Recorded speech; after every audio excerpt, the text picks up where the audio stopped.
তৃণমূল কাউন্সিলরের ছেলে দাদাগিরি, সোশ্যাল মিডিয়ায় ভাইরাল ঘটনার ভিডিও। যদিও ভিডিও সত্যতা যাচাই করেনি সিএন। প্রতিবেশী আইনজীবীর বাড়িতে ঢুকে সদ্য প্রসূতিকে মারধর ও ভাঙচুরের অভিযোগ। কাঠগড়ায় পুরাতন মালদা পুরসভার ৫ নম্বর ওয়ার্ডের তৃণমূল কাউন্সিলর বশিষ্ঠ ত্রিবেদীর ছেলে সুমিত ত্রিবেদী।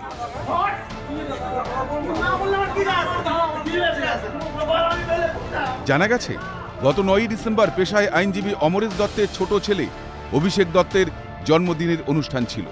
সেই অনুষ্ঠানে অতর্কিতভাবে হামলা চালায় সুমিত ত্রিবেদী ও তার দলবল। সমস্ত খাবার ফেলে দেওয়ার পাশাপাশি মারধর করার অভিযোগ উঠেছে। আমাদের ৫ নম্বর ওয়ার্ড মালদা পৌরসভার ৫ নম্বর ওয়ার্ডের কাউন্সিলর শ্রী বশিষ্ঠ ত্রিবেদীর ছেলে, ছোট ছেলে সুমিত ত্রিবেদী, ও জোরজবস্তি বাড়িতে ঢুকে পড়ে এবং গিয়ে মাংসের হাঁড়িটারি উল্টি দেয় এবং ভাতের হাঁড়িও উল্টি দেয়। কারণ একটাই, যে তাকে কারণ ইনভাইট করা হয়নি। হ্যাঁ, তো আমরা যদি কাউন্সিলরের কাছে সাহায্য না পেয়ে এরকম হ্যারাসমেন্ট হই, তাহলে আরও পাবলিক তো আছে, ওরাও হ্যারাসমেন্ট হবে।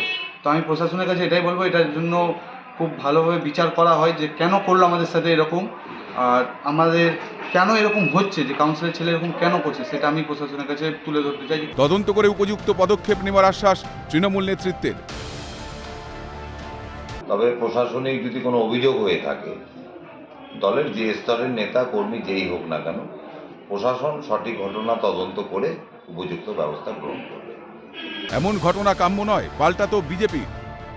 এটা যদি হয়ে থাকে বাঞ্ছনীয় নয়। তৃণমূল কংগ্রেসের যারা নেতৃত্ব আছে তাদের দেখা উচিত, এবং তৃণমূলের যে কালচার আছে গোটা বাংলা জুড়ে এরকম ধরনের কালচারই চলছে। এই কালচার থেকে সবাইকে সরে আসতে হবে, এটা বাঞ্ছনীয় নয়। ইতিমধ্যেই মালদা থানার দ্বারস্থ হয়েছেন আইনজীবীর পরিবার। অভিযুক্ত তৃণমূল কাউন্সিলরের ছেলের বিরুদ্ধে অভিযোগ দায়ের হয়েছে। তদন্তে নেমেছে পুলিশ। ঘটনার পর থেকে আতঙ্কিত আইনজীবীর পরিবার। এখন দেখার আগামী দিনে পুলিশ প্রশাসন কী পদক্ষেপ নেয়। মালদা থেকে সমক লাহিড়ীর রিপোর্ট, ক্যালকাটা নিউজ।